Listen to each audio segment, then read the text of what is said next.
जो झूठे सजाबाग तो दिखाती थी, बात तो बहुत ऊंची करती थी,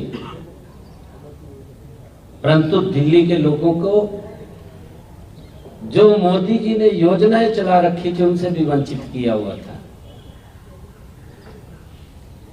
दिल्ली के आम व्यक्ति, दिल्ली का गरीब व्यक्ति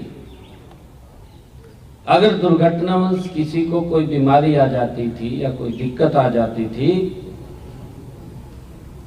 जो मोदी जी की आयुष्मान योजना है उससे भी वंचित किया हुआ था, लाभ नहीं मिल पाता था यहाँ के लोगों को।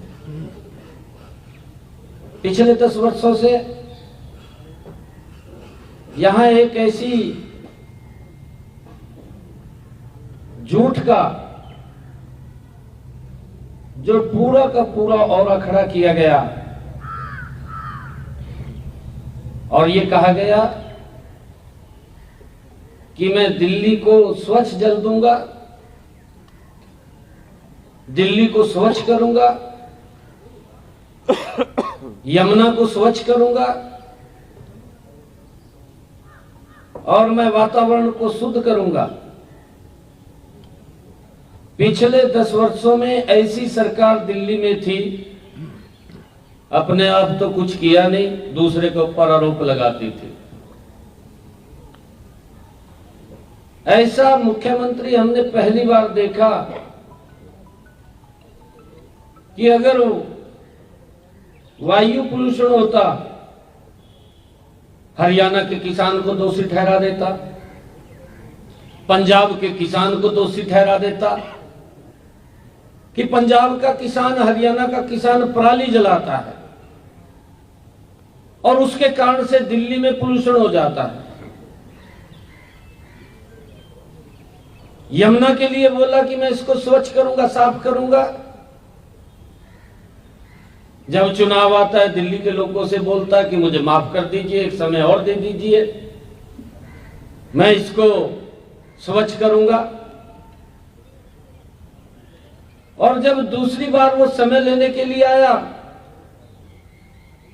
तो उसने दिल्ली के लोगों को कहा कि मैं 2025 तक अगर साफ नहीं कर पाया तो मैं वोट मांगने नहीं आऊंगा। अब वोट मांगने किस मुंह से दिल्ली के लोगों के पास जाता? हरियाणा पे आरोप लगा दिया कि जहर मिला करके यमुना के पानी में दिल्ली, हरियाणा दिल्ली को भेज रहा है।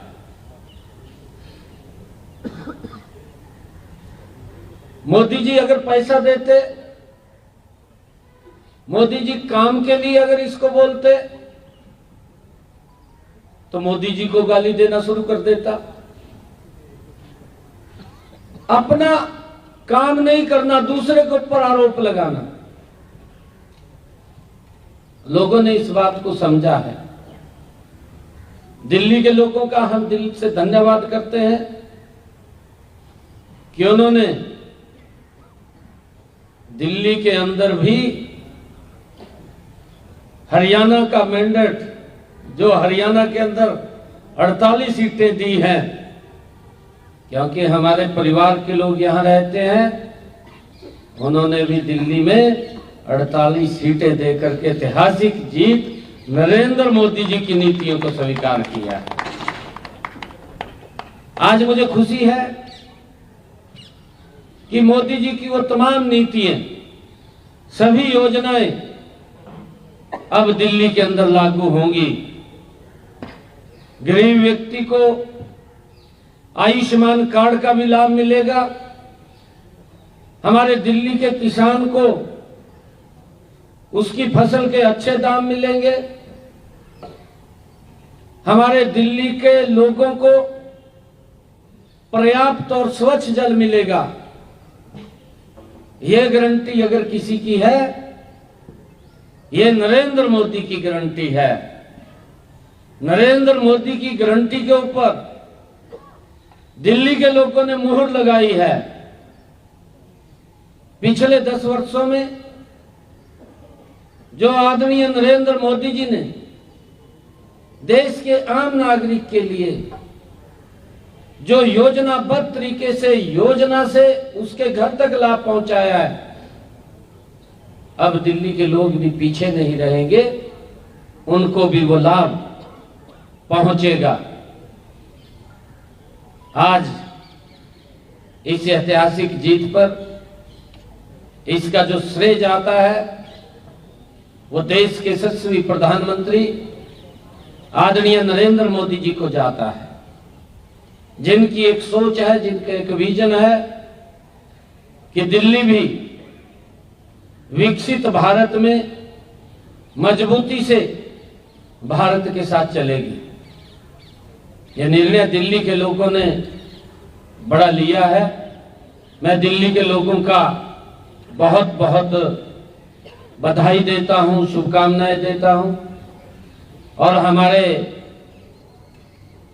जो राष्ट्रीय अध्यक्ष आदरणीय जेपी नड्डा जी, जो उनका कुशल संगठनकर्ता के रूप में उन्होंने काम किया है, हमारे भारत के गृह मंत्री आदरणीय अमित शाह जी और हमारी तमाम लीडरशिप, जिन्होंने दिल्ली के अंदर एक योजनाबद्ध तरीके से लोगों के बीच में जाकर के सरकार ने जो काम किए हैं उसके बातें उनके बीच में रखते हुए, उन योजनाओं को बताते हुए दिल्ली के लोगों ने एक बड़ा विश्वास हमारी उच्च लीडरशिप पे किया है, आदरणीय मोदी जी के ऊपर किया है, मोदी जी के कामों के ऊपर मोहर लगाई है।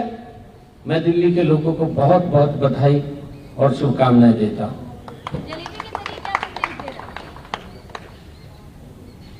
देखिए, तीसरी बार दिल्ली में कांग्रेस पार्टी तो 0 पे आउट हुई है, उसकी हैट्रिक लगी है 0 पे। और जलेबी बंट रही है।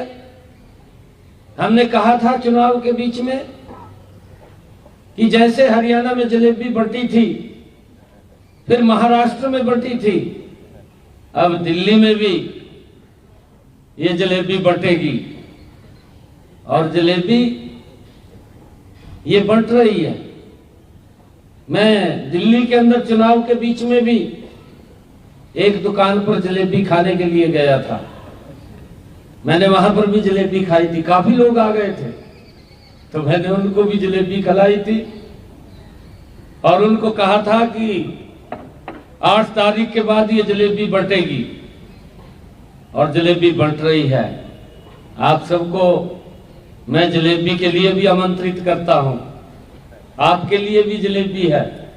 और मैं देख रहा हूं कि हमारे इसने कई प्रकार की जलेबी बना रखी है। हमारी गोहाना की जलेबी है, अमृती जलेबी है, एक छोटी जलेबी है, कई प्रकार की जलेबी हैं। पर कुछ लोग जलेबी को देख करके भी हैरान हो जाते हैं, इतनी बड़ी जलेबी भी है। सर, यमुना को लेकर अरविंद केजरीवाल ने बयान दिया, हरियाणा पर आरोप लगाया। आप 2 बार खुद यमुना घाट पे गए, कहीं ना कहीं आपने जो डिफेंड किया और जो जवाब दिया, आपको लगता है कि उसका बहुत ज्यादा असर हरियाणा के तरफ से दिल्ली चुनावों पर पड़ा? नहीं, देखिए, वो उसका झूठ था। केजरीवाल जो झूठ बोलता था, दिल्ली के लोगों से वायदा करता था कि मैं यमुना को स्वच्छ करूंगा, क्योंकि जब ये पहली बार मुख्यमंत्री बना तो इसने इसकी वीडियो आप चलाना उसको, क्योंकि अब चलाने का समय है, इसकी बातों को बताने का समय है।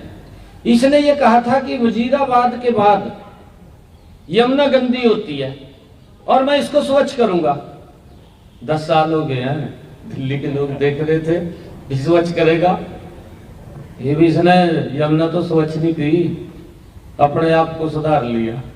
गजब का आदमी है, गजब का व्यक्ति है केजरीवाल। कहा मैं गरीब के बच्चों को डॉक्टर बनाऊंगा, गरीब के बच्चे को कहा मैं इंजीनियर बनाऊंगा। कहा था ना इसने, शराब के ठेके खोल दिए। गजब का आदमी है। पीएम साहब कल बोला पीएम साहब ने कि पहली बार ऐसा हुआ है कि दिल्ली और एनसीआर के जितने राज्य मिलते हैं वहाँ पर इंडिया की सरकार है, बीजेपी की सरकार है और सभी जगह एक साथ विकास किया जाएगा। आपको क्या लगता है किस तरीके से विकास की गति आगे बढ़ेगी? अगर हम एनसीआर की बात करें, गुड़गांव की बात करें, आसपास के इलाकों की बात करें जो आपके राज्य के अंतर्गत आता है। यही तो मोदी की गारंटी है। मोदी जो बोलता है उसको करता है, जो नहीं भी बोलता उसको भी करता है। मोदी जी ने कहा है कि यमुना स्वच्छ होगी तो स्वच्छ होगी। आप देखना गति से स्वच्छ होगी, लोगों को स्वच्छ जल मिलेगा। और लोग, मोदी जी ने कहा है कि लोग इंडिया गेट और कर्तव्य पथ पर जाना भूलेंगे तो इस यमुना के किनारे घूमेंगे लोग। इस प्रकार का विकास होगा जिससे दिल्ली वंचित थी पिछले लंबे समय से। आरटीसी को छोड़ के जो टॉप लीडरशिप है आम आदमी पार्टी की, अरविंद केजरीवाल, मनीष सिसोदिया, सौरभ भागवत, सब